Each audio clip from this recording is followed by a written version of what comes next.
네, 안녕하세요. 헤지펀드 토픽 5 같이 공부해 보겠습니다. 헤지펀드가 좀 투자 전략 면에서 독특한 전략을 일반적인 우리가 그 주식을 사고 채권을 사고 뭐 이런 류의 전략이 아니고 다양한 형태의 좀 전략을 다양한 자산을 대상으로 구사를 하다 보니 전통적인 포트폴리오를 가지고 있는 투자자 입장에서는 주식이나 채권 같은 그런 전통 포트폴리오 들고 있는 사람 입장에서는 분산 투자의 대상으로 헤지펀드가 대단히 매력적입니다. 자, 그래서 우리가 지금 토픽 5에서 보고자 하는 헤지펀드의 주제들은 각각의 그 헤지펀드의 투자 전략을 한번 이렇게 쳐다보고 그 전략을 좀 이해를 해서 어떤 위험 요인을 가지고 어떤 리스크에 배팅을 해서 수익을 얻고자 하는 건지 그런 내용만 좀 잘 이해하시게 되면 시험 목적으로는 크게 어려움이 없겠어요. 이게 사실 우리 CAA 시험이 헤지 펀드를 운용하는 운용자를 뽑는 시험입니다. 그런 의미가 아니라서 뭐 대체 투자를 평가할 수 있는 사람이면 되죠. 이게 이런 전략을 가지고 있고 이런 현금 흐름이 나오는 거구나. 이런 위험이 또 있는 거구나. 그래서 어떤 투자의 대상을 딱 볼 때는 이 투자의 수익 구조가 어떻게 되고 어떤 위험 요인이 있는 건지 그걸 분석하는 게 맨 먼저죠. 그래서 그 헤지 펀드도 그와 같은 맥락에서 헤지 펀드가 구사하고 있는 다양한 전략을 기준으로 해서 한 14개쯤 됩니다. 그 14개의 전략을 기준으로 해서 그중에 대표적 전략에 해당되는 것들을 좀 수익 구조와 그 다음에 위험이 어떤 게 내재되어 있는 건지를 같이 공부해 보도록 할 거예요. 모두 챕터로 보면은 5개의 챕터로 되어 있습니다. Structure of Hedge Fund Industry부터 시작을 해서 마지막 그 5번째 리딩에 Fund of Hedge Fund라고 그 헤지 펀드에 투자하는 재간접 펀드까지 모두 5개 챕터가 있는데 조금 그 내용 자체가 그 기본을 좀 깔고 있어야 되는 기본적으로 투자의 개념을 좀 깔고 있거나 또는 파생 상품에 대한 개념을 좀 알고 있거나 이런 분들이면 그래도 좀 접근이 쉽고 그러지 않고 전혀 내가 금융을 모르는데 이번에 CA를 한번 공부해 보겠어요. 이런 분들한테는 좀 내용들이 도전적입니다. 그래서 한 번 들어서 잘 이해가 안 된다 이렇게 하게 되면 한 2번, 3번 들으세요. 어쨌든 시험 치러 갈 때까지 한 번 듣고 끝낼 거다 그럴 건 아니잖아요. 그러니까 한 2번 정도 듣게 되면 웬만큼 다 이해가 되고 그리고 시험에 합격하는 게 목적이니까 반드시 100점 다 맞아야 될 필요 없죠. 합격할 수 있는 수준만 맞추면 됩니다. 대충 한 70% 정도 맞추면 합격할 수 있어요. 그래서 에브리 디테일을 내가 다 이해하고 있다 이러면 좋죠. 그리고 에브리 디테일을 다 이해하고 있다라고 하더라도 다 암기하진 또 못해요. 이해하는 것과 암기하는 것은 차이가 많이 있어서 시험을 칠 목적이라면 이해도 중요하지만 암기가 되어 있지 않으면 다 이해했던 것들이 나중에 가보니까 암기가 안 돼 있어서 사실 답을 고를 때 되게 뭐 어렵더라 이렇게 돼버리게 되면 떨어지게 됩니다. 레벨 1 시험은 특히 암기가 되게 중요하니까요. 꼭 중요한 컨셉들은 꼭 암기를 하시기 바랍니다. 자, 먼저 이제 그 리딩 5.1에서 Structure of Hedge Fund Industry 봅시다. 페이지 1페이지예요. 자, Characteristics of Hedge Fund, 헤지 펀드의 특징에 대한 얘기가 나와 있는데 Primary Elements of Hedge Fund, 헤지 펀드의 구성 요소에 대한 이야기가 있습니다. 헤지 펀드와 Pools of Investment that provide alternative investment opportunity. 그러니까 어쨌든 대체 투자의 기회를 제공하는 그런 투자 수단이죠. 그게 헤지 펀드입니다. 근데 이게 이 대체 투자의 기회라는 게 that go beyond traditional investment. 전통 투자하고는 좀 다르단 말이죠. 전통 투자는 그럼 뭡니까? 전통 투자는 스탁과 본드, 주식과 채권에 투자하는 게 전통 투자입니다. 그거를 제외하게 되면 전부 다 alternative investment, 대체 투자다 이렇게 말할 수 있어요. 자, 그리고 헤지 펀드 differs from 다음 페이지로 좀 넘어가셔서 traditional investment with respect to regulatory structure, 그 다음에 compensation structure and trading structure. 몇 가지 다른 점이 있는데 규제도 당연히 다르고 컴펜세이션 보수의 체계도 다릅니다. 일반적으로 주식형 펀드나 채권형 펀드에 투자했을 때 우리가 그 투자자로서 제공해야 될 지불해야 될 그 수수료하고는요 헤지 펀드가 굉장히 다른 구조를 가지고 있어요. 그리고 그 트레이딩하는 구조도 되게 많이 다릅니다. 나중에 뒷부분에서 좀 디테일하게 우리가 보고자 하는 거는 그 트레이딩 스트럭처를 좀 디테일하게 보고자 해요. 이 챕터에서는 일단은 regulatory structure, 규제와 관련해서 이야기 하나 하고, 그 다음에 compensation structure, 보상을 어떻게 하는 겁니까? 이제 그 펀드 매니저한테 어떻게 우리가 수수료를 지급하는 겁니까? 거기에 초점을 맞춰서 보도록 하겠습니다. 자, 거기 먼저 regulatory structure 한번 보시게 되면, 헤지 펀드라는 게 privately organized, 그러니까 이거는 privately organized라는 일종의 사모 펀드에 속합니다. 그 프라이빗 에퀴티 펀드에 속하는데 사모 펀드하고 조금 그래도 헤지 펀드를 구분해서 표현을 하는 이유는 프라이빗 에퀴티 펀드는 주로 롱텀 호라이즌으로 또 우리가 투자를 하고 헤지 펀드도 비슷해요. 롱텀으로 들어가는 경우가 비슷한데 근데 프라이빗 에퀴티 펀드는 뭐 기업에 대한 뭐 예컨대 테이크오버 인수합병을 통해서 수익을 얻자라든지 이런 전략을 씁니다. 반면에 기업 자체를 대상으로 해서 뭔가 우리 하자 이렇게 이제 프라이빗 에퀴티 펀드는 가지만 헤지 펀드는 기업 자체를 대상으로 한 것보다는 그 기업에 투자하는 것과 동일한 효과를 누릴 수 있는 주식이나 채권 이런 걸 대상으로 뭔가 전략을 구사합니다. 근데 그 전략이 우리가 일반적으로는 주식 사고 기다리는 겁니다. 그런 개념은 아닌 좀 다른 전략인 거예요. 어쨌든 privately organized 돼 있다 일종의 사모펀드라는 이야기고요. 따라서 generally unlisted 뭐 상장이 되어 있지는 않습니다. 그리고 규제도 일단은 되게 낮겠고요. 그래서 헤지펀드가 not heavily regulated 규제 자체의 수준이 되게 낮고 헤지펀드 fall within the safe harbor exemptions of investment company act of 1940년도에 이제 만들어져 있는 법안 중에 미국 법이죠. 이거는 미국의 투자회사법이 있어요. 그 미국의 투자회사법에 보면 이런저런 뭐 법이니까 조항들이 있을 텐데 그 중에 safe harbor exemption이라는 게 있습니다. safe harbor exemption. 이 safe harbor exemption은 this means that hedge funds do not have deal with 그 filing, disclosure, record keeping, and the various reporting requirement to which mutual fund must adhere. 자, 뮤추얼 펀드는 이거는 공모형의 펀드죠. 공모형의 펀드로 투자자를 모집을 하려고 하게 되면 반드시 있잖아요. 이 투자의 목적부터 시작해서 뭐 공시해야 될 내용들이 되게 많아요. 감독기관의 승인도 당연히 얻어야 되고 그 다음에 공시해야 될 공시 의무가 되게 많이 있는데 이 공시 의무로부터 면제되는 게 세이프 하버 이그젬션입니다. 그러니까 헤지 펀드는 공시 의무와 같은 그런 규제로부터 있잖아요. 벗어나 있는 세이프 하버 이그젬션 적용을 받는 그런 펀드다 보니까 되게 규제 면에서는 자유롭죠. 근데 이게 반드시 그 좋은 점만 있는 건 아니라서 however, the safe harbor exemptions prevent hedge fund from raising capital in public offering. 대신에 말이죠. 이런 공시 의무라든지 그다음에 뭐 신고 의무라든지 이런 거를 다 면제시켜 주는 대신에 일반 대중을 대상으로 자금 모집은 할 수 없다라고 되어 있습니다. 그러니까 그러면 누구를 대상으로 자금을 모집해서 펀드를 갖다가 꾸리고 운영을 하는 겁니까? 적격 투자자라야 된다. 일반인은 할 수 없다. 이런 거죠, 이제.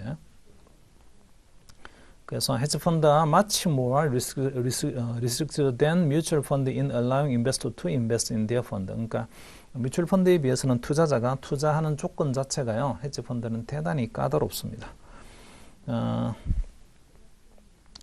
자, investors in hedge fund are primarily wealthy and individual, accredited investors or qualified purchaser. 이건 뭐 전부 다 적격 투자자다. 적격 투자자로 인정받을 수 있는 사람만이 헤지 펀드에 투자할 수 있는데 적격 투자자를 예컨대 뭐 무슨 학위를 받아야 되고 그런 개념은 아니고 투자의 규모를 가지고 이야기합니다. 그러니까 뭐 100만 원 투자할 거예요. 이렇게 되면 되지 않고 적어도 뭐 10만 불 이상 또는 100만 불 이상 이렇게 금액의 돈을 투자할 수 있는 사람. 이런 사람을 이제 적격 투자자라고 여기서는 간주를 하고 있어요. 투자자 제한 규정이 일단 있는 거죠. 그 일반 뮤추얼 펀드에 비해서는 투자 자체가 좀 까다롭습니다. 자, 그 다음에 컴펜세이션 스트럭처 밑에 보시게 되면 기본적으로 우리 뮤추얼 펀드라든지 또는 일반 주식형 채권형 펀드 같은 경우는요. 그 성과 보수라는 개념이 없어요. 그러니까 운용 수수료만 받습니다. 그런데 이 헤지 펀드 같은 경우는 퍼포먼스 베이스드 인센티브 피, 성과에 따른 인센티브 구조가 있어요. 그래서 이런 인센티브 구조가 있다 보니까 조금 능력이 있고 그다음에 운용 실적이 되게 뛰어난 사람들은 뮤추얼 펀드나 일반 펀드에 있는 것보다는요. 이런 헤지 펀드 쪽으로 옮겨서 본인들이 자산을 운용하고자 하는 그런 욕구가 되게 강합니다. 그다음에 트레이딩 스트럭처 보게 되면 These hedge funds are unrestricted in terms of investment strategy. 투자 전략과 관련해서 어떤 전략을 쓰든지 간에 그렇게 규제가 별로 없어요. 우리 그 일반적인 주식형 펀드에 투자하게 되면 공매 이런 거 안 됩니다. 숏세일 금지. 그러니까 공매도 이런 거 못하게 돼 있는데 이 헤지 펀드는 아무 상관이 없어요. 공매도도 할 수 있고 자유롭게 뭐 투자 포지션을 잡고 전략을 구사하는 것과 관련해서 이런 거 하면 안 돼라는 게 없어요. 그러니까 투자 전략이 굉장히 플렉서블합니다. 유연성이 대단히 높아요. 레버리지를 쓰는 거라든지 또는 뭐 파생 거래를 하는 거라든지 이런 것들을 관련해서 아무런 제약이 없어요. 자, 그래서 헤지펀드 can be managed with more flexibility. 그러니까 매니지먼트 운용이 되는데 운용이 될 때 되게 굉장히 유연성 있게 이제 운영이 될 수 있다. 전략 자체를 다양하게 쓸 수 있으니까. 그래서 그 밑에 보시게 되면 이런 일들을 할 수 있어요라고 되어 있는 거에서 invest in private securities and real estate. private security. 아직까지 상장되어 있지 않는 비상장 주식에 투자할 수 있다. 일반 우리 주식형 펀드는 비상장 주식 투자 못해요. 근데 헤지 펀드는 그런 거 할 수 있어요. 레버리지 되게 쓸 수 있습니다. 굉장히 다른 차입을 해서 뭔가 투자를 하자 이런 것도 얼마든지 할 수 있어요. 그리고 user derivatives including long and short futures position and the buying or writing options. 그러니까 파생 거래 자유로워요. 우리도 보면 뭐 우리 그 일반 주식형 펀드나 이런 것도 보게 되면 파생 거래를 할 수 있다. 뭐 어느 정도 범위까지는 퍼센티지가 있고 레버리지도 몇 %까지 범위가 있고 뭐 이런 것들이 있는데 아예 안 되는 경우도 있고 헤지 펀드는 그런 면에서는 아주 자유로워요. 그리고 sell securities short. sell short 한다는 거는 공매도 한다는 거죠. 남이 가지고 있는 주식을 빌려서 파는 것도 할 수 있습니다. 나중에 그 주식을 도로 갚으면 돼요. 그리고 invest in structured product and other non-traditional security. 그러니까 구조화 상품 같은 아주 독특한 상품에도 얼마든지 투자할 수 있습니다. 그리고 use complex active management strategy. use complex active management. 컴플렉스하고 액티브한 전략을 쓰고 있다고요. 그냥 주식 사서 기다렸다가 나중에 올라가면 팔겠습니다. 그런 개념이 아니에요. 전략 자체가 대단히 다이내믹합니다. 그래서 나중에 후속하는 챕터에서는 주로 뭐에 포커싱을 할 거냐면 그 전략에 좀 포커싱을 하긴 할 거예요. 굉장히 다양하다고 하는 전략들이 어떤 것들이 있습니까? 그 전략 자체가 결국은 수익 구조고 그 수익 구조를 제대로 분석을 하게 되면 리스크가 뭐가 있습니다. 이런 것도 분석할 수 있으니까요. 헤지펀드 인더스트리 그로스 앤드 컨센트레이션. 헤지펀드가 점점점 성장했다는 이야기 있습니다. 자, 거기서 그 투자자를 끌어들이는 이유, 헤지펀드가 투자를 끌어들이는 이유는 one reason is that 헤지펀드 typically enjoy low correlation with other asset class. 다른 자산들하고는 코릴레이션이 되게 낮아요. 움직이는 게 같이 안 움직인다고요. 같이 안 움직이다 보니까 분산 투자의 대상으로 대단히 좋습니다. 그래서 large diversification effect, 분산 효과가 굉장히 뛰어나다 이렇게 말할 수가 있고요. 그 다음에 another reason is to access the flexibility. 굉장히 투자 전략 자체가 유연해요. 그래서 내가 원하는 투자 전략에다가 내가 여기다가 투자하겠습니다. 이런 펀드에 투자하겠습니다. 이렇게 할 수 있습니다. 유연성 자체가 되게 뛰어나다는 거. 자, 그리고 chasing returns since hedge fund have the potential for large superior return given the unique risk that they assume. 그러니까 리스크 대비 리턴이 가지고 있는 리스크 자체가 굉장히 일반적인 주식형 펀드하고는 리스크의 구조가 되게 많이 다르다 보니 이게 또 이 리스크 팩터가 수익을 이끌어나가는 드라이버가 된단 말이죠. 그래서 높은 수익을 얻을 수 있는, 물론 위험도 크긴 합니다. 따라서 수익 구조를 잘 분석하고 리스크 요인을 잘 파악하는 게 되게 중요한데 어쨌든 높은 수익을 얻을 수 있는 그런 포텐셜이 되게 높습니다. 그러니까 세 가지 이유가 있는 거죠. 보면은 코릴레이션이 땅가고 낮아요 이런 게 하나가 있고요. 그래서 분산 투자하기 좋습니다. 그리고 대단히 투자 전략 자체가 굉장히 다이내믹합니다. 굉장히 유연성이 되게 높아요. 그래서 일반 주식 하나 사는 거하고는 성격이 되게 많이 다릅니다. 거기다가 높은 수익을 또 얻을 수도 있는 그런 포텐셜도 되게 있습니다. 그래서 이 헤지펀드에 이제 투자자들이 많이 모이는 거죠. 자, 저기 맨 밑에 좀 내려가셔서 The Drive 봅시다. The Drive. The drive of a decline in the number of hedge fund launches is partly due to industry consolidation. 거기 number of hedge fund launches, decline in number of hedge fund launches.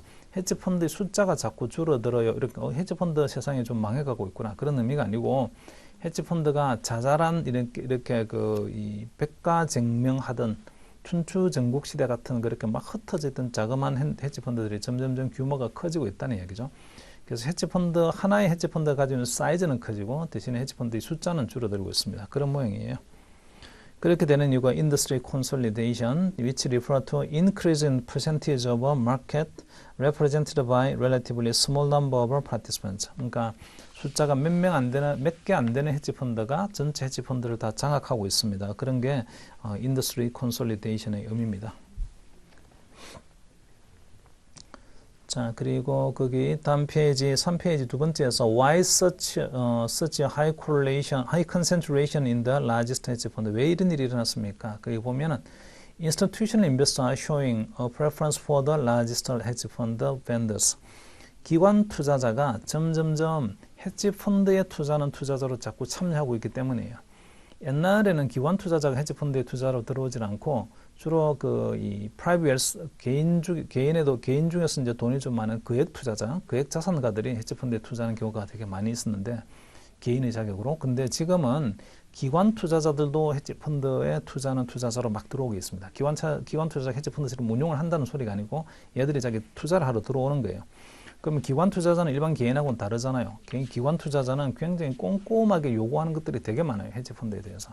그래서 그런 요구 조건을 다 맞추려고 하게 되면 조그만 헤지 펀드는 기관 투자자를 자금을 공급하는 투자자로 영입을 못하고 좀 큰 헤지 펀드라야만이 일반 기관 투자자들이 요구하는 요구 조건을 맞출 수가 있어요. 그래서 점점 헤지 펀드 시장도 점점 기관화되어 가고 있다. 이렇게 생각할 수 있습니다.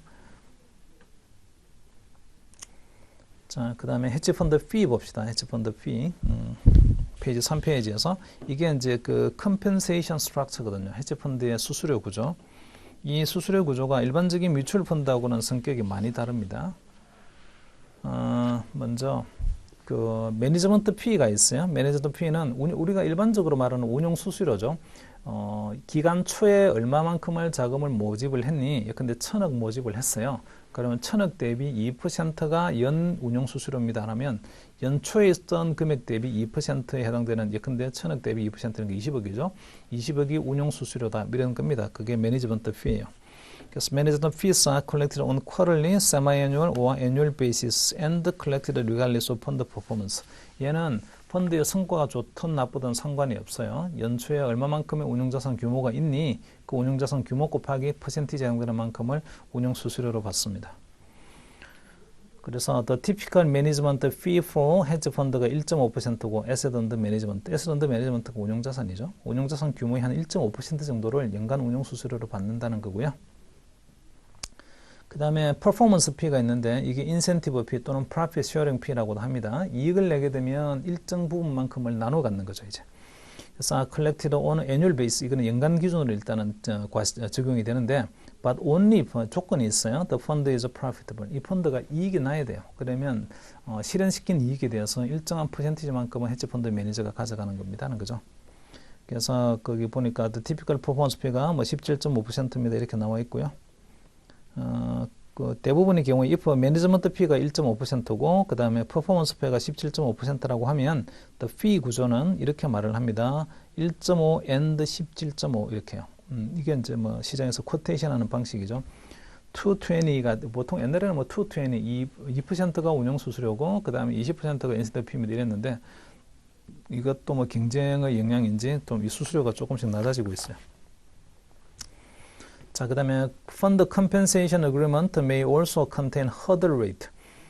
그 Compensation Agreement를 먼저 해야 돼요. 헤지펀드에 투자할 때에 그 헤지펀드 매니저한테 제가 수수료 얼마 드리겠습니까? 서로 약정을 해야 되는데 이 약정과 관련돼서 그 포함되는 조항 중에 이런 게 있을 수 있습니다. 없을 수도 있어요. 그런 이제 옵셔널 선택 조항인데 hurdle rate이라는 것도 있습니다. hurdle rate, where the incentive fee will only be paid if the fund return exceeds the set threshold return. 예를 들어서 수익을 적어도 몇 %는 내야 되는 거고 그 몇 % 수익을 넘어서는 거에 대해서는요 profit sharing 하겠습니다. 그래서 반드시 내야 될 required, minimum required return이 hurdle rate이에요. 그래서 minimum required return을 갖다가 넘어서게 되면 그러면 그 넘어서는 부분에 대해서 우리가 profit sharing 합시다. 그렇게 이제 계약을 할 수도 있습니다. 그래서 밑에 보시게 되면 total amount, total annual fee as a percentage of asset under management is expressed as라고 해서 이렇게 표현할 수 있는데 연간 수수료가 얼마입니까? 이거죠. 연간 내는 게. 그래서 annual fee는 management fee percentage 곱하기 net asset value 그 다음에 beginning이라고 되어 있죠. management fee가 예컨대 1.75%면 1.75% 곱하기 net asset value 거기 밑에 보니까 하첨자로 100이라고 되는 게 beginning이죠. 연초에 얼마만큼의 운용자산이 있었습니까? 그 연초에 그러면 그 자산 규모 곱하기 1.75%를 일단은 받죠. 그래서 그 매니지먼트 피 퍼센트 곱하기 net asset value BEG까지 되어 있는 게 그게 매니지먼트 피입니다. 매년 발생해요. 그다음에 맥스 0, 인센티브 P 곱하기 그로스 레이트 마이너스 매니지먼트 P 마이너스 허들 레이트 이렇게 한 게 그 맥스라고 되어 있는 그 부분 그게 인센티브 P죠. 인센티브 P. 거기서 그로스 리턴이 있잖아요. 그로스 리턴이 있고 그다음에 매니지먼트 P가 있어요. 요거 두 개를 뺀 게 얘는 그로스 리턴의 총 수익에서 매니지먼트를 뺀 게 얘가 넷 리턴이죠. 넷 리턴. 자, 넷 리턴에서 또 뭘 빼는 거냐면 혹시 있다라고 하게 되면 허들 레이스를 뺍니다. 이게 없으면 허들 레이스는 그냥 0%예요. 이 조항이 있으면 허들 레이까지 이제는 빼죠. 그래서 요 뺀 게 이제 대상의 금액이 되고 요 대상의 금액 여기다가 곱하기 일정한 profit sharing percentage를 곱하자. 이렇게 하는 거죠, 지금. 인센티브 P를 곱하자 이렇게. 그래서 거기 앞부분에 나와 있는 매니지먼트 P는요. 그거는 항상 발생하는 거고 그다음에 그 맥스라고 되어 있는 그 뒷부분은 0 또는 이게 발생하는 거예요. 이런 거니까 이거는 컨틴전트하죠. 발생할 수도 있고 발생하지 않을 수도 있습니다. 자, 거기서 거기 보면 밑에 where라고 해서 밑에 뭐 그 net value가 대한 개념이라든지 gross return에 대한 개념 이렇게 있습니다. 이 gross return에 보니까요, gross return above high water mark라고 되어 있잖아요. high water mark가 전 고점이죠. 지난 기간 동안에 어쨌든 이 펀드를 운용을 하면서 최고점에 올랐던 순간이 있었을 거예요. 그 최고점보다 더 많이 나와야 되는 거예요.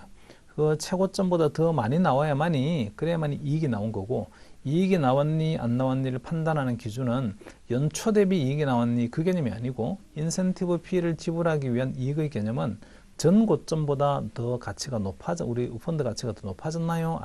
낮아졌나요? 그겁니다. 그래서 연초의 값이 중요한 게 아니에요. 전 고점이 되게 중요합니다. 전 고점 대비 얼마만큼 우리가 가치가 높아졌나요? 자, 다음 페이지를 좀 넘기셔서 이그젬플 한번 볼까요? Calculating ending net asset value after fees. 수수료 다 내고 나서 그러면 net asset value 순자산 가치는 얼마만큼 남아 있는 겁니까? 자, 거기 after fees 나오는 fee 종류에는 management fee도 있고 그 다음에 incentive fee도 있고 두 가지 있어요. 이거는 이제 incentive fee고 이 앞에 붙는 게 아까 management fee가 있었잖아요. 처음에 연초에 시작할 때에 net asset value 곱하기 그 매니지먼트 피 이렇게 해서 이거는 항상 발생하는 거고 얘는 나중에 생기거나 안 생기거나 뭐 그 이익이 나게 되면 생기는 겁니다. 어쨌든 두 가지 수수료가 있어요. 문제 볼게요. ABC 헤지 펀드에서 2 and 25 piece arrangement 2% 운용 수수료, 25%가 인센티브 이런 구조죠. with no hurdle rate, hurdle rate는 없다라고 해요. 그리고 and net asset value of 250million at the beginning of the year. 처음에 시작할 때 250밀리언으로 시작을 했어요. The net asset value increased to 295밀리언 at the end of the year. 연말 되니까 295불이 되었어요. 295밀리언. 자, before fees. 근데 수수료 아직 안 줬어요. The management fee는 annual로 우리가 돈을 줘야 되고, on the start of the year net asset value. 기준은 뭐냐면 연초의 net asset value 대비 몇 %를 줘야 되는데 2% 주면 되겠죠. 자, 그래서 계산을 했는데 1번의 annual management fee는 연초에 250밀리언이 있었으니까 250밀리언 곱하기 2% 주면 되죠. 그게 5밀리언입니다. 인센티브 fee 줘야 되는데 인센티브가 좀 복잡할 수 있죠. 자, 인센티브 P는 25% 준다라고 되어 있어요. 거기 그로스로 얼마까지 우리가 가했냐면 295밀리언까지 가했죠. 아직 수수료 내기 전에. 그래서 295밀리언까지 가격이 올라가 있어요. 그 다음에 거기서 또 빼기를 그 연초에는 얼마였나요? 라고 하게 되면 이 그로스가 295까지 올라가 있는데 연초에는 250이었어요. 자, 아까 요 그로스 리턴이라는 게 이게 뭐가 돼야 되는 거냐면 하이 워터 마크가 돼야 되는 거라고 했는데 얘는 이제 처음 시작했어요. 그러니까 얘는 하이 워터 마크가라는 게 그냥 이게 연초 가치하고 연초 가치 연초에 있었던 가치가 그냥 뭐 일단은 하이 워터 마크입니다. 그러니까 처음에 펀드를 시작할 때는 연초에 시작할 때 자금 모집했던 금액이 그냥 하이 워터 마크죠. 1년이 지나고 나면 이제 성과가 나올 테니까 그때부터는 이제 뭐 연초의 가격하고 연말의 가격하고 둘 중에 가치가 어느 게 큰 거니 그거에 따라서 큰 게 있잖아요. 하이워터 마크든지 이렇게 되긴 할 텐데요. 자, 어쨌든 지금은 시작이다 보니까 연초의 가치가 곧 뭐 전고점입니다. 그래서 요 차에 해당되는 45밀리언만큼이 있잖아요. 그러면 순이익이다 이렇게 말할 수가 있는데 넷 리턴, 아까 참 그로스 리턴 거기서 아까 그 매니지먼트 피가 5밀리언 있었잖아요. 그 매니지먼트 피 5밀리언을 갖다가 빼야죠.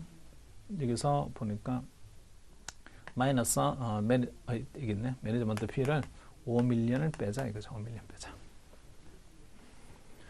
자, 그리고 허들 레이스는 없다라고 했으니까 적용할 게 없고요. 그러면 거기에 대해서 25% 곱하게 되면 10밀리언이 됩니다. 그래서 토탈 애뉴얼 피 구하라고 하면 5밀리언만큼의 매니지먼트 피, 그 다음에 인센티브 피 10밀리언에서 15밀리언이 되고, 그러면 엔딩 네더스 밸류는 5하고 10밀리언 해당되는 15밀리언을 갖다가 수수료로 다 지불한 거니까 280밀리언이 엔딩 네더스 밸류가 됩니다. 수익률은 얼마가 나왔나요? 수익률은 250밀리언으로 시작을 해서 280밀리언까지 이제 가치를 높여놨으니까 수익률은 12%다. 이렇게 볼 수 있겠네요.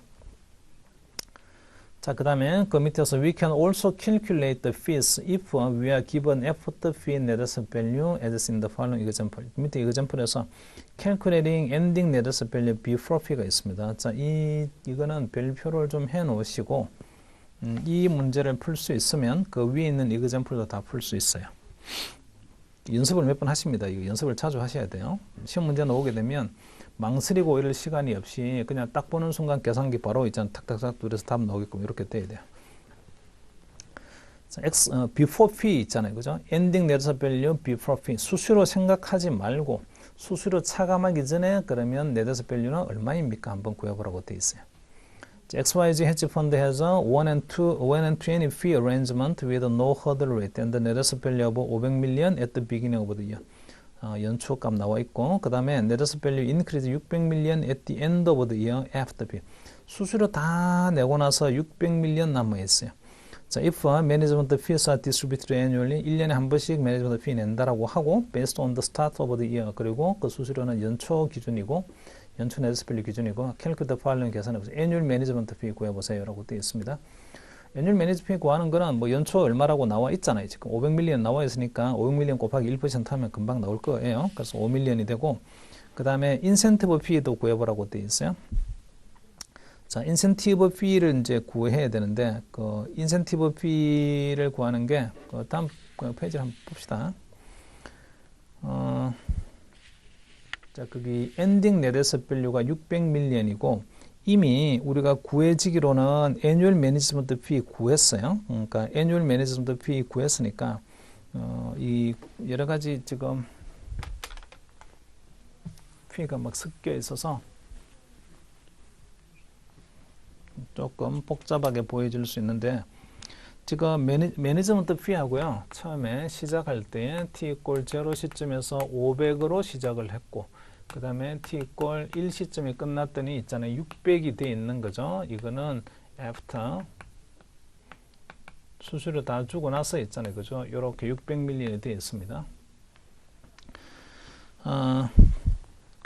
이 인센티브 피까지 다 지불한 다음에 그래서 얼마만큼 증가하냐면 100밀리언만큼이 이제 증가한 거죠. 이렇게 해서 증가되기로는 100밀리언만큼이 이제 증가가 되었어요.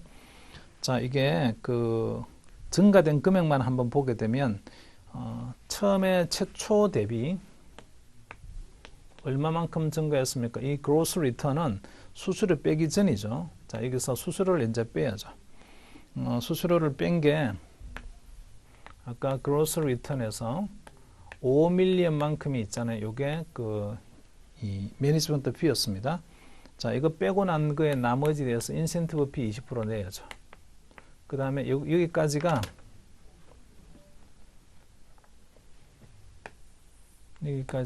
인센티브 피고요. 그 다음에 실제 수수료는 하나가 더 있죠. 5밀리언이라는 수수료 한 개 더 냈어요. 그래서 이 5밀리언이 이제 매니지먼트 피고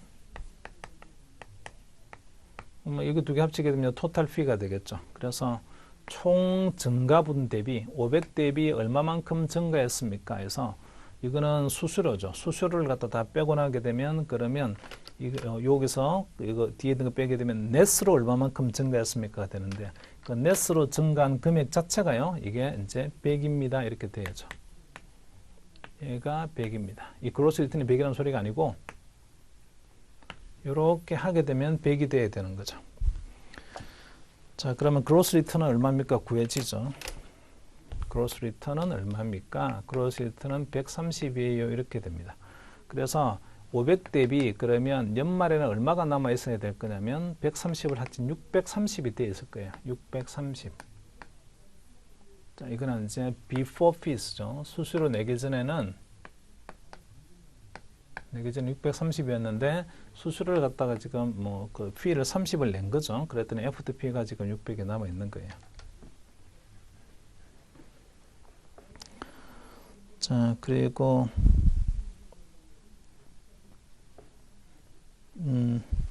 그래서 토탈 애뉴얼 피는 얼마입니까? 그 구하는 게 토탈 애뉴얼 피는 이렇게 이제 여기 넣어서 구하면 되죠. 100, 모르는 거는 이 그로스 리턴 하나만 모르는 거잖아요. 요 식에서 남는 100이라는 숫자는 알고 있으니까 그래서 뭐 금방 계산할 수 있겠습니다.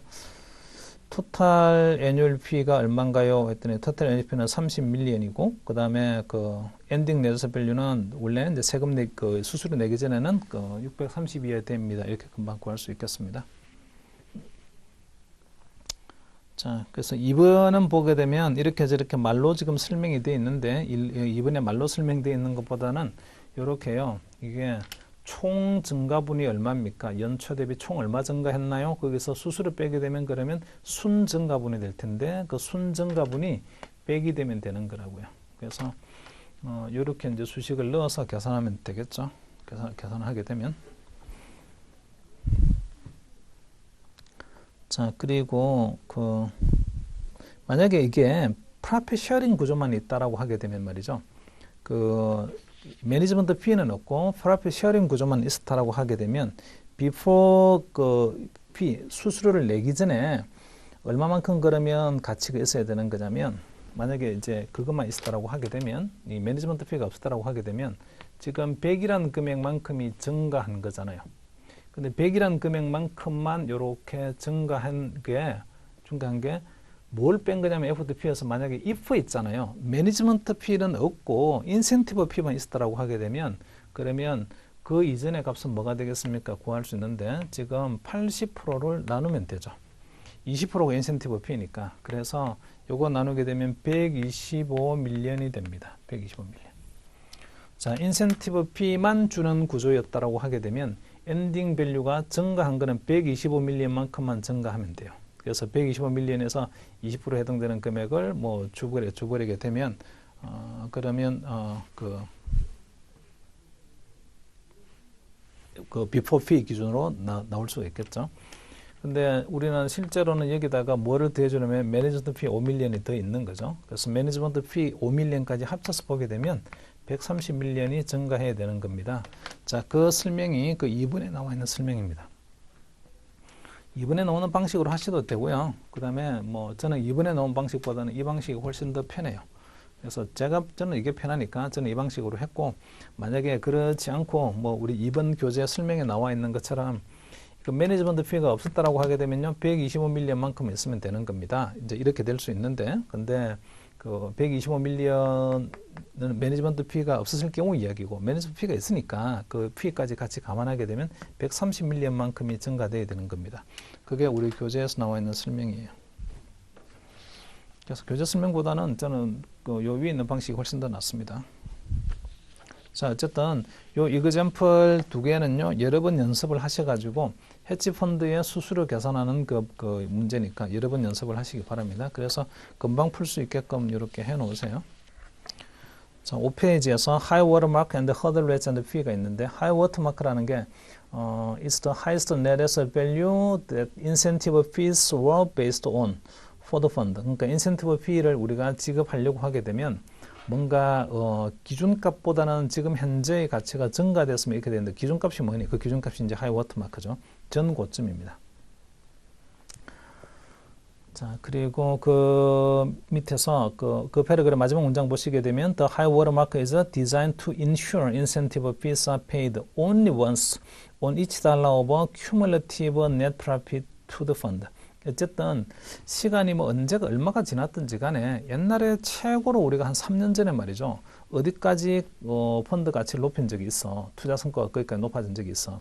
근데 지금은 좀 우리가 뭐 쭈그러들었다고. 근데 인센티브 피를 받으려면 전 고점을 넘어서야 되는 거예요. 그래야만이 아직까지 이 펀드는 안 죽었고 계속 운용이 되고 있고 인센티브 피를 받으려고 하게 되면 어쨌든 누적으로 가서 끝에 나오는 값이 중요한데 과거의 어떤 전고점보다는 지금 보니까 조금이라도 높아졌다 이렇게 돼야만 인센티브를 받을 수가 있는 거지 계속 꼬꾸라지다가 조금 올랐다라고 해서 인센티브를 받는다 그런 구조는 안 된다고요. 자, 그래서 그 피겨 1에 보면 P calculations with 그 하이워터 마크인데 헤드렛이 있습니다. 그 참고로 한번 보시면 거기 그로스 리턴이 지금 예컨대 5년도 봅시다. 5년도 그로스 리턴이 6%예요. 이 그로스 리턴 6%는 비기닝 net asset value, 연초의 net asset value 대비 6%가 그로스 리턴입니다. 그리고 그 매니지먼트 피는 2%라고 지금 돼 있어요. 그리고 20% 인센티브 피 구조고 허들레이스는 0%라고 돼 있는데 그리고 인센티브 피 퍼센트 오버 에셋 언더 매니지먼트 이 에셋 언더 매니지먼트도 마찬가지로 비기닝 net asset value인데 비기닝 net asset value 대비 연초의 net asset value 대비 몇 %가 인센티브 피로 나가는 겁니까? 0.8%예요.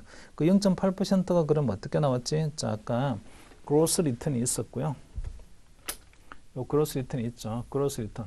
그로스 리턴이 여기서는 8%예요. 그 다음에 인센티브 피는 금액으로 표시하는데 인센티브 피가 2%라니까요. 8%인가? 6%네요. 그로스 리턴이 6%고 그 다음에 이 매니지먼트 피는 2%입니다. 그러면 4%만큼이 있잖아요. 매니지먼트 피 빼고 순수익이 나온 거잖아요. 여기다가 20% 이렇게 한 거니까 그러면 0.8%예요. 이게 net asset value, 비기닝 net asset value 대비 인센티브 피로 나가는 건 0.8%죠. 자, 그러면 토탈로 나가는 피는 2.8%고요. 이것도 비기닝 net asset value 기준이죠. 그러면 6% 수익을 얻은 거에서 수수료 다 나가고 나면 그러면 넷 리턴 남는 거는 3.2% 남습니다. 비기닝 net asset value가 200이라고 했으니까 그러면 엔딩 net asset value는 206.4가 되겠죠. 그리고 6년도도 마찬가지로 수익률 6%가 나왔다. 그러면 토탈 피는 또 2.8%가 되고 그러면 넷 리턴은 3.2%니까 비기닝 net asset value가 작년에 연말에 206.4가 있었으니까 6년도에는 연초가 206.4가 있는 거죠. 그 206.4 곱하기 1 더하기 3.2% 이렇게 하게 되면 엔딩 net asset value는 213이 됩니다. 자, 그런 식으로요. 계속 계산할 수가 있겠죠. 거기.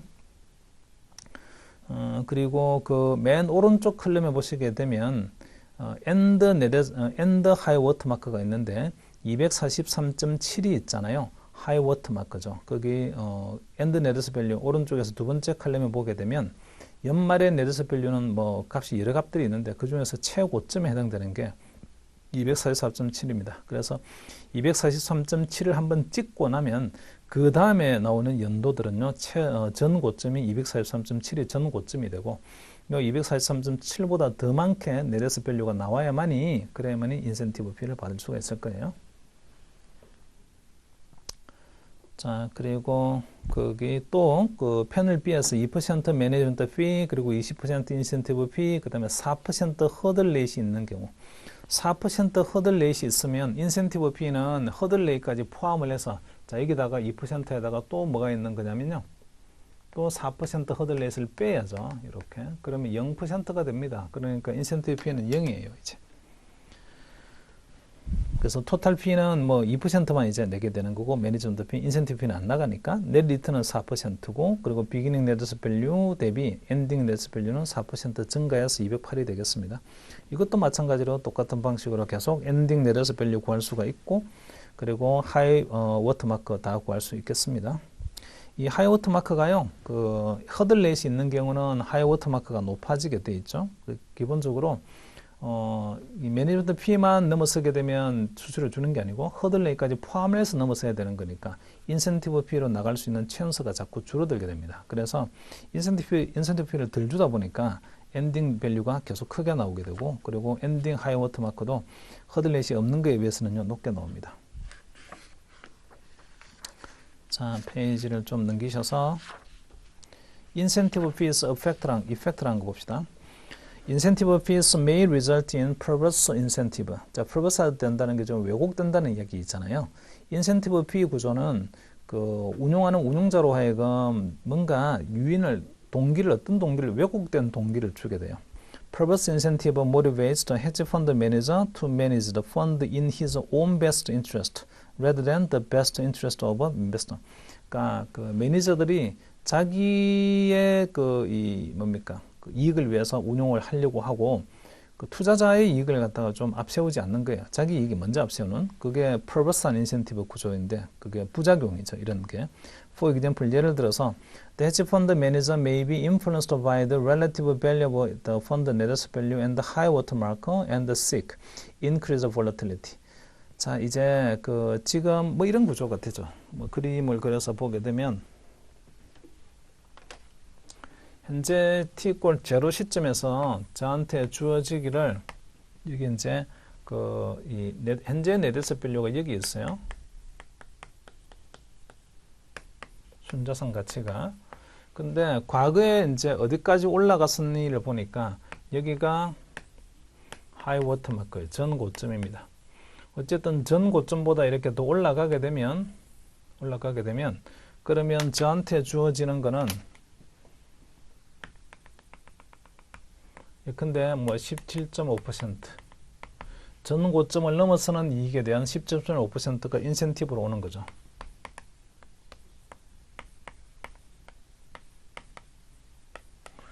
근데 이거 전 고점을 못 넘어서게 되면 그냥 그대로입니다. 인센티브 피는 없어요. 그 인센티브 피가 가지는 구조는 이런 모양인데 이게 무슨 개념과 똑같으면 콜옵션하고 성격이 똑같아요. 콜옵션이 뭐야?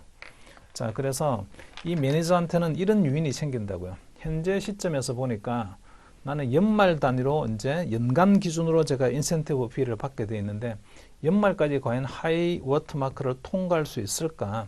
이거 통과하기 어려워라고 하게 되면 일단은 현재 네드셋 밸류하고 하이 워터마크 이 두 개 비교해 본다고요. 야, 차이가 너무 많이 나네. 연말까지 아무리 열심히 해도 이거 넘기기는 어렵겠어. 그럼 올해 인센티브 못 받는다는 이야기잖아. 그렇게 되면 좀 안 되니까 하이 리스크에 배팅 한다고요. 이렇게 점프하거나 이렇게 점프할 수 있는. 그러니까 뭔가 왔다 갔다 할 수 있는 게 이제 배팅입니다. 이게 이제 리스크를 높이는 거죠. 그래서 하이 볼러틸리티 리스크가 되게 높은 데 투자해 가지고 다행히도 오른쪽으로 튀어서 수익이 되게 많이 나오게 되면 인센티브 받아요. 근데 왼쪽으로 가서 펀드를 다 까먹었다라고 하게 되면 인센티브 피 못 받죠. 인센티브 못 받다라고 해서 손해본 것만큼을 다 물어내 이렇게 하진 않는다고요. 헤지펀드 매니저는 그냥 올해 죄송하지만 저한테 돈을 뭐 1,000억을 맡기셨는데 1,000억 제가 올해 다 까먹었거든요. 그러니까 하이리스크 배팅을 해가지고 다 까먹었어요. 지금 빵운이에요. 펀드 파산 났어요. 그렇다고 해서 제가 1,000억을 물어내지는 않습니다. 그냥 뭐 운영수수료 올해 1,000억 곱하기 2%니까 그러면 20억 제가 그냥 운영수수료로 받고요. 미안하지만 1,000억 다 그냥 까먹었는데 투자자는 그냥 집으로 돌아가세요. 20억만 저한테 주시고 이렇게 한다고요. 이게 좀 잘못된 구조가 되는 거죠. 의사결정을 하이리스크에 배팅하게 만듭니다. 이렇게 인센티브 피 구조가 이런 식의 구조가 되어 있다 보게 되면요. 그래서 perverse incentive fees may be less of an issue if 이런 잘못된 그 구조를 좀 막으려고 하게 되면 이렇게 하면 돼요. If a manager holds substantial personal investment in his own fund. 운용하는 운용자도 말이죠. 자, 여기 1,000억만큼을 지금 운용하게 되어 있는데 이게 투자자들이 투자한 돈이에요. 여기다가 펀드 매니저도 한 500억 넣어. 펀드 매니저도 한 500억 넣으시라고. 당신 돈도 이렇게 하게 되면 하이리스크 배팅하기 되게 어려워져요. 이런 걸 코인베스팅이라고 하는데 일반적인 우리가 그 주식형 펀드는 코인베스팅이 안 되게 되어 있어요. 펀드 매니저가 내 돈도 여기다가 넣었습니다. 이런 게 안 되게 되어 있는데 근데 헤지 펀드 같은 경우는 얼마든지 코인베스팅이 가능합니다. 자, 그리고 인센티브 그 밑에 패러그래프에서요. 인센티브 fees especially asymmetric incentive 비대칭의 구조죠. 이거는 말씀드린 것처럼 자, 이익 나게 되면 이렇게 가서 이익 딱 났어요 하게 되면 저도 밥상 위에 숟가락 얹습니다. 제가 만약에 손해 냈어요. 밥상을 다 걷어찼습니다. 그러면 저는 책임 없어요. 이렇게 되는 게 비대칭 구조입니다. 자, 그래서 이런 비대칭의 구조가 may increase managers to take more risk. 그 매니저로 하여금 리스크 테이킹을 좀 많이 하게끔 만드는 그런 부작용이 있어요. 자, 그래서 그 밑으로 좀 내려오셔서 optimal contracting, 이게 일종 이 컨트랙트가 이제 수수료 계약인데 매니지먼트 피라든지 인센티브 피에 대한 수수료 구조인데 그 계약하는 건데요. refer to the act of designing incentive fees with the intent to align the interests of managers and investors. 이렇게 되면 얼마나 좋겠어요. 운용자의 이익하고 그다음에 투자자의 이익이 서로 있잖아요. alignment, 뭔가 좀 정렬이 되게끔, 뭔가 일치되게끔 인센티브 피 구조를 짜자. 이게 가장 좋은 구조이긴 합니다. 머리를 짜내야 되는 거죠. 어떻게 할 건지는. 그리고 그 밑에서 some researchers suggest managerial co-investing. 조금 전에 말씀드렸네요. managerial co-investing은 운용자도 자기 돈을 펀드에 집어넣는 거예요. 자, 이렇게 하게 되면 is an effective way to enhance alignment. 이 alignment, 그 투자자하고 그다음에 운용자하고 같은 이해관계가 같습니다. 이렇게 만들려고 하게 되면 그렇게 매니저도 제 돈 내면 됩니다. 자, 근데 거기 또 however 보시게 되면 however co-investing can lead to excessive conservatism by the hedge fund manager. 근데 또 co-investment 하라고 해서 매니저도 내 돈 100, 500억 여기 넣었어요. 이렇게 하게 되면 또 굉장히 보수적으로 운영할 수도 있습니다. 그럴 가능성은 농후해요. 자기 돈 이거 이러면 안 된다고요. 자, 그래서 내가 이거 헤지 펀드에 투자하는 이유는 하이 리턴을 얻고자 하는 건데 보니까 500억 자기 돈 냈다라고 해서 나는 이제 지수 쫓아갈 거야 해서 인덱스 펀드처럼 운용한다. 이렇게 되면은 수수료만 뒷다시 운용 수수료만 많이 내고 인덱스 펀드처럼 운용하는 게 투자자 입장에서는 투자할 필요가 없는 거잖아요. 그 지나치게 보수적으로 운용이 될 가능성도 있어서 이 코인베스팅이라는 게 또 이것도 부작용 중에 하나예요. 코인베스팅이 가지고 있는 부작용이죠. 그래서 이게 가장 옵티멀한 구조를 짜낸다는 게 굉장히 어려운 주제입니다. 자, 6페이지 밑에까지 봤고요. 잠깐 쉬었다가 그 맨 밑에 부분 보도록 합시다.